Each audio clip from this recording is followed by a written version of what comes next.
मित्रों, आपने कभी सोचा है अगर पत्थरों के पास जुबान होती तो वो क्या कहते?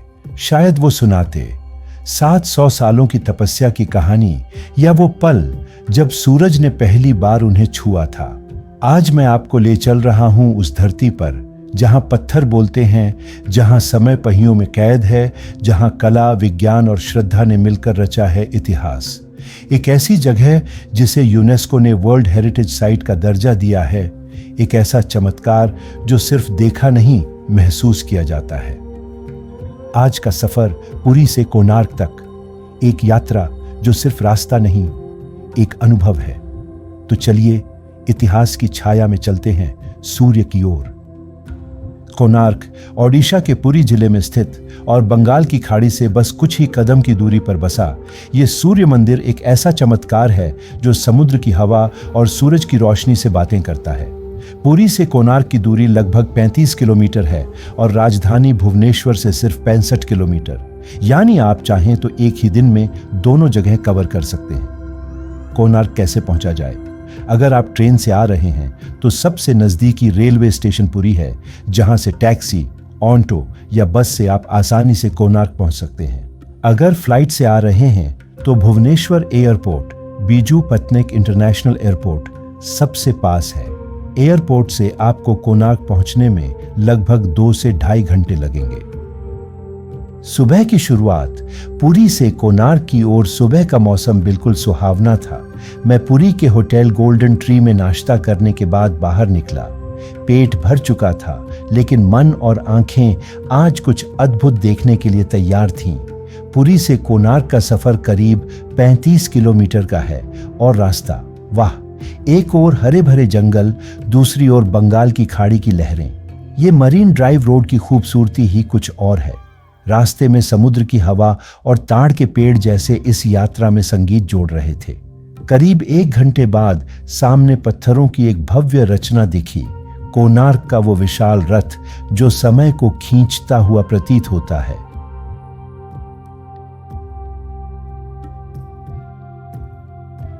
प्रवेश द्वार और टिकट। कोणार्क मंदिर में प्रवेश के लिए टिकट मंदिर गेट के पास के काउंटर से लेना होता है।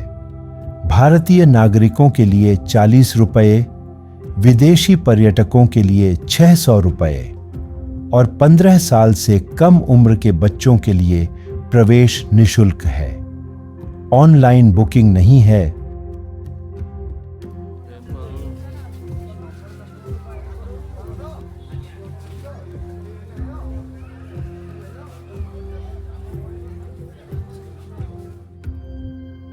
कोणार्क सूर्य मंदिर परिसर का क्षेत्रफल लगभग 26 एकड़, करीब 10.5 हेक्टेयर निर्मित किया।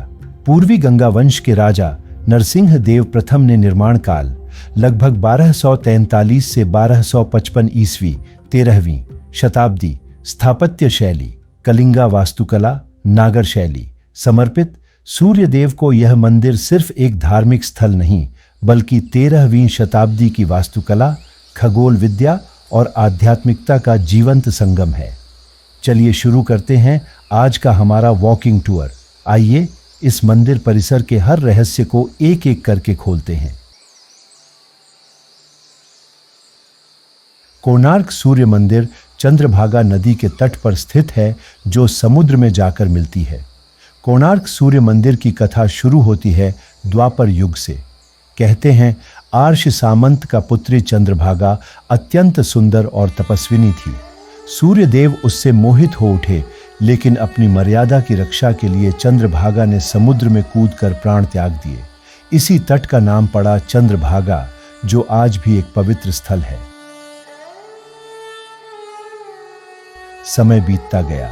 13वीं शताब्दी में गंग वंश के महान सम्राट नरसिंह देव प्रथम ने काकतियों पर विजय प्राप्त की।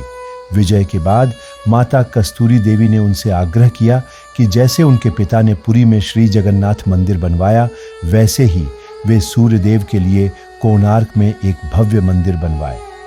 निर्माण कार्य सौंपा गया बिशु महाराणा को। 12 वर्षों तक चलने वाले इस महान निर्माण में अंतिम चरण में मंदिर का शिखर स्थापित करना सबसे बड़ी चुनौती बन गया। तभी आया 12 वर्षीय धर्मपद, जिसने उस समस्या को सुलझाया।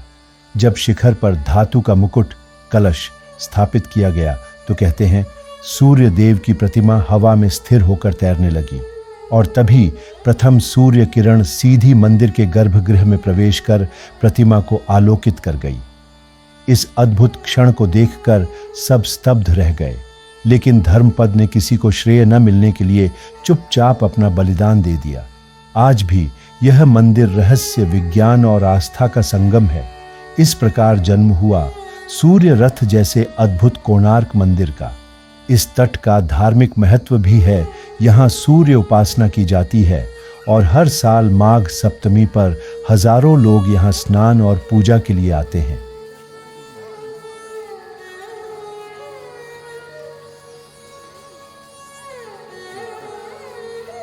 कोणार्क सूर्य मंदिर पूरब दिशा की ओर मुख करके बना है, क्योंकि यही दिशा सूर्य के उदय की है। कोणार्क नाम दो शब्दों से मिलकर बना है, कोण यानी कोना और आर्क यानी सूर्य, अर्थात सूर्य का कोना या सूर्य की दिशा। जैसे ही हम मुख्य प्रवेश द्वार की ओर बढ़ते हैं, सुरक्षा जांच के बाद सामने दिखते हैं दो विशाल सिंह की मूर्तियां, जो बुराई और अहंकार पर विजय का प्रतीक हैं। यहीं पर लगा है एक काले पत्थर का शिलालेख, जिस पर अंकित है यूनेस्को वर्ल्ड हेरिटेज साइट 1984। यह गर्व का प्रतीक है जो इस अद्भुत मंदिर की वैश्विक मान्यता को दर्शाता है। आगे बढ़ते हुए हम पहुंचे मंदिर के मुख्य प्रांगण में। बाईं ओर एक पत्थर की पट्टिका पर कोणार्क मंदिर परिसर का पूरा नक्शा उकेरा गया है, जिसमें दिखता है मंदिर का सुव्यवस्थित लेआउट, मुख्य शिखर, जगमोहन, नाट्य मंडप और अन्य संरचनाएं। ये नक्शा न केवल दिशा बताता है, बल्कि दर्शकों को एक झलक देता है कि यह मंदिर सिर्फ एक पूजा स्थल नहीं, बल्कि वास्तुकला और विज्ञान का जीता जागता उदाहरण है।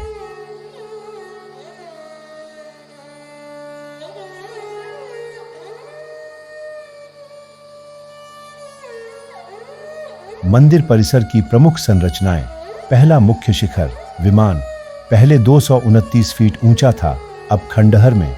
दूसरा जगमोहन सभा मंडप, अब भी खड़ा है, सुंदर नक्काशी से सज्जित। तीसरा नाट्य मंडप, जहां देवदासियां नृत्य प्रस्तुत करती थीं। चौथा भोग मंडप, प्रसाद चढ़ाने का स्थान, अब नष्ट। पांचवा माया देवी मंदिर, माना जाता है कि सूर्य की पत्नी को समर्पित। छठा छाया देवी मंदिर, एक छोटा लेकिन रहस्यमयी मंदिर।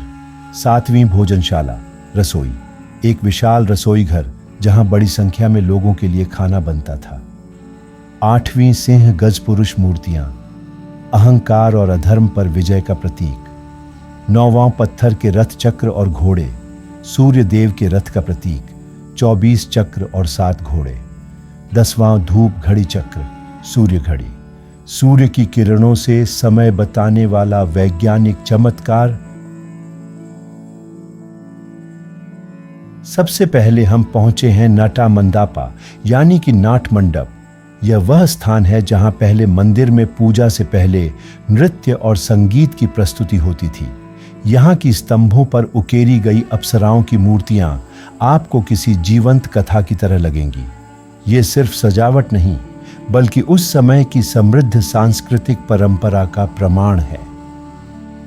13वीं शताब्दी में निर्मित कोणार्क सूर्य मंदिर ओडिशा की स्थापत्य कला का जीवंत उदाहरण है। यह मंदिर पूरी तरह से सैंडस्टोन से बना हुआ है और इसकी भव्यता आज भी लोगों को मंत्रमुग्ध कर देती है।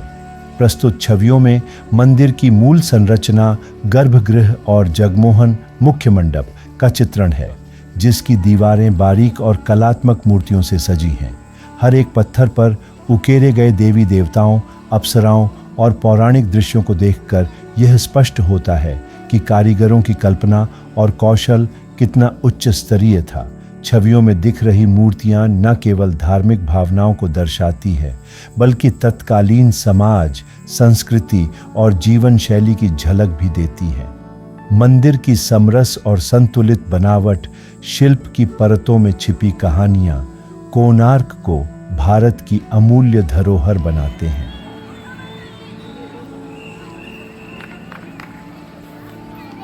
कोणार्क मंदिर परिसर में हमें एक विशाल रसोई घर किचन भी मिलता है, जिसे भोगा मंडापा या अना मंडापा कहा जाता है। ऐसा माना जाता है कि यहाँ हजारों लोगों के लिए भोग पकाया जाता था विशेष त्योहारों पर। देखिए, ये विशाल पत्थर के चूल्हे और खाद्य संग्रहण कक्ष, ये सब प्रमाण हैं कि धार्मिकता और भोजन एक ही धारा में चलते थे।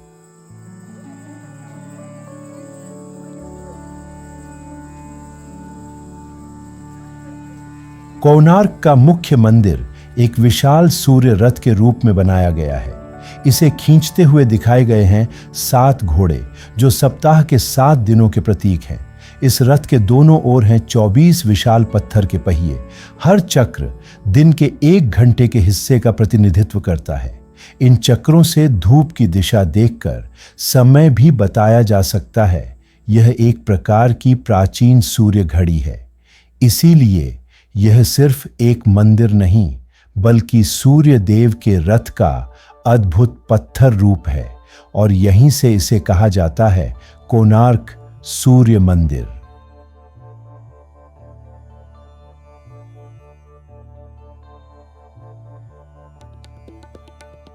कोणार्क के इस चक्र पर हर तील में 8 मूर्तियां उकेरी गई हैं। ये किसी देवी, नायिका या जीवन की विभिन्न भावनाओं को दर्शाती है। प्रेम, विरह, साज सज्जा, क्रोध, नारी मन की हर अवस्था यहाँ दिखाई देती है। और बीच में एक केंद्रीय प्रतिमा, शायद सूर्य देव या एक युगल, जो सृष्टि की पूर्णता का प्रतीक है। ये कला नहीं, समय की भव्य कहानी है।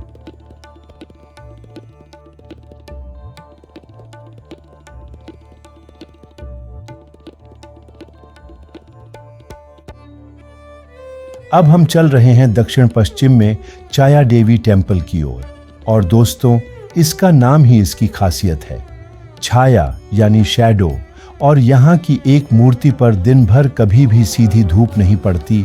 एक रहस्यमय परछाई हमेशा बनी रहती है। यह सिर्फ वास्तु कौशल नहीं, बल्कि खगोल विज्ञान और धूप के कोणों को ध्यान में रखकर की गई गणना है।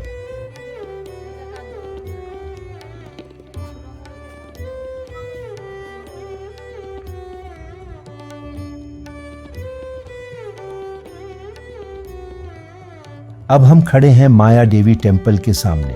यह दक्षिण पश्चिम कोने में और छाया देवी मंदिर के ठीक पीछे एक छोटा लेकिन रहस्यमयी मंदिर है। कहा जाता है कि यह मंदिर भगवान सूर्य की पत्नी माया देवी को समर्पित था। हालांकि अब इसके अधिकांश भाग ध्वस्त हो चुके हैं, पर इसकी उपस्थिति दर्शाती है कि मूल मंदिर परिसर त्रिमूर्तिक रूप में बना था। सूर्य देव और उनकी पत्नियां माया देवी और छाया देवी।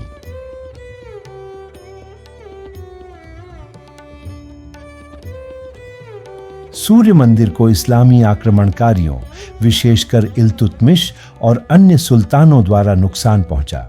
इन हमलों में मंदिर की संरचनाएं नष्ट हो गईं और समय के साथ और भी क्षतिग्रस्त हो गईं।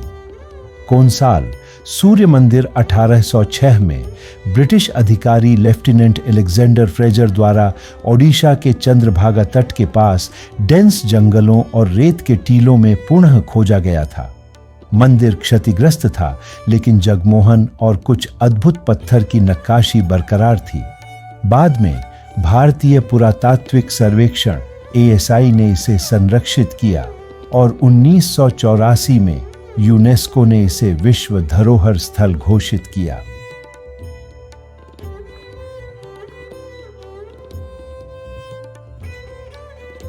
अब बात करते हैं कोणार्क के सबसे चर्चित रहस्य की, द आयरन बीम, जिसे कभी फ्लोटिंग मैग्नेट भी कहा गया। कहते हैं मंदिर के शीर्ष पर एक विशाल लोहे का चुंबकीय पत्थर रखा गया था, जिससे पूरी संरचना बैलेंस होती थी। यह इतना शक्तिशाली था कि इससे पास से गुजरने वाले कंपास गड़बड़ा जाते थे, और यही कारण था कि शायद पुर्तगालियों ने इसे निकाल दिया, जिससे मंदिर की संरचना बिगड़ गई।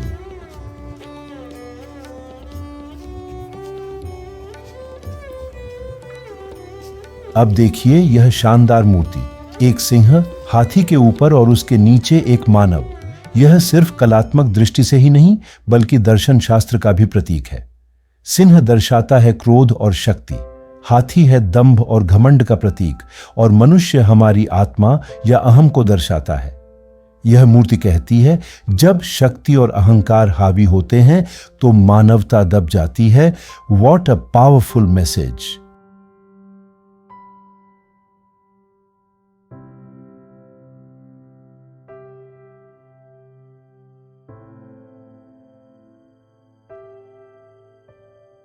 नवग्रह मंदिर कोणार्क सूर्य मंदिर परिसर के निकास मार्ग पर स्थित है। यह 9 ग्रहों सूर्य से लेकर केतु तक को समर्पित एक छोटा पर आध्यात्मिक रूप से महत्वपूर्ण मंदिर है। पत्थरों से निर्मित यह मंदिर सटीक ज्यामितीय शैली में बना है। मान्यता है कि इन ग्रहों की पूजा से जीवन की बाधाएं दूर होती हैं। नवग्रह देवताओं की मूर्तियां मुख्य मंदिर की रक्षा हेतु स्थापित की गई थीं, जिससे इसका धार्मिक महत्व और भी बढ़ जाता है। अगर आप कोणार्क सूर्य मंदिर आ रहे हैं तो मुख्य गेट के ठीक सामने आपको मिलेगा अर्क क्षेत्र, ओडिशा सरकार की एक शानदार पहल। 2023 में धर्मेंद्र प्रधान जी ने इसका उद्घाटन किया था।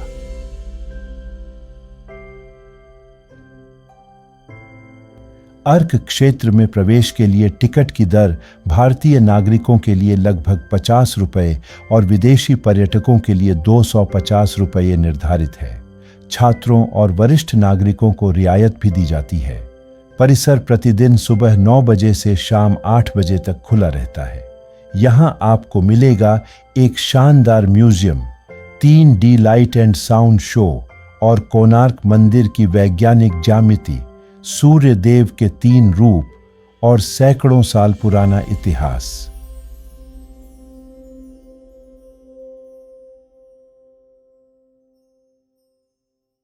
अर्क क्षेत्र में सूर्य देव के त्रिकाल रूपों को भी सुंदरता से प्रस्तुत किया गया है। 1. उदयाचल सूर्य पूर्व दिशा में स्थित मूर्ति युवावस्था का प्रतीक है। यह जीवन की शुरुआत और ऊर्जा का संकेत है। 2. मध्याह्न सूर्य मुख्य गर्भगृह की मूर्ति पूर्णता और बल का प्रतीक है। 3. अस्ताचल सूर्य पश्चिम दिशा में स्थित मूर्ति जीवन के अंत या संध्या के भाव को दर्शाती है। इन 3 रूपों में सूर्य देवता की अवधारणाएं भिन्न कालचक्र के अनुसार व्याख्यायित की गई हैं, जो मानव जीवन की 3 अवस्थाओं को भी दर्शाती हैं। कोणार्क सूर्य मंदिर की भव्यता और रहस्यमयी शिल्पकला मन को गहराई तक छू गई। इतिहास, आस्था और कला से जुड़ी इस यात्रा की स्मृतियां हमेशा साथ रहेंगी। शाम ढलते ही हम पुरी की ओर लौट चले। रास्ते भर सजे हस्तशिल्प की दुकानें और स्थानीय रेस्टोरेंट्स ने सफर को और भी खास बना दिया। देर शाम पुरी पहुंचते ही यह एहसास हुआ, हमने सच में एक अद्भुत आध्यात्मिक और सांस्कृतिक यात्रा पूरी की। ऐसे ही और रोमांचक वीडियो के लिए जुड़े रहिए हमारे साथ अर्थ ड्वेलर रुद्रा चैनल पर। लाइक, शेयर एंड सब्सक्राइब करना न भूलें। कोणार्क सूर्य मंदिर की भव्यता और रहस्यमयी शिल्पकला मन को गहराई तक छू गई। इतिहास, आस्था और कला से जुड़ी इस यात्रा की स्मृतियां हमेशा साथ रहेंगी। शाम ढलते ही हम पुरी की ओर लौट चले। रास्ते भर सजे हस्तशिल्प की दुकानें और स्थानीय रेस्टोरेंट्स ने सफर को और भी खास बना दिया। देर शाम पुरी पहुंचते ही यह एहसास हुआ, हमने सच में एक अद्भुत आध्यात्मिक और सांस्कृतिक यात्रा पूरी की। ऐसे ही और रोमांचक वीडियो के लिए जुड़े रहिए हमारे साथ अर्थ ड्वेलर रुद्रा चैनल पर। Like, share and subscribe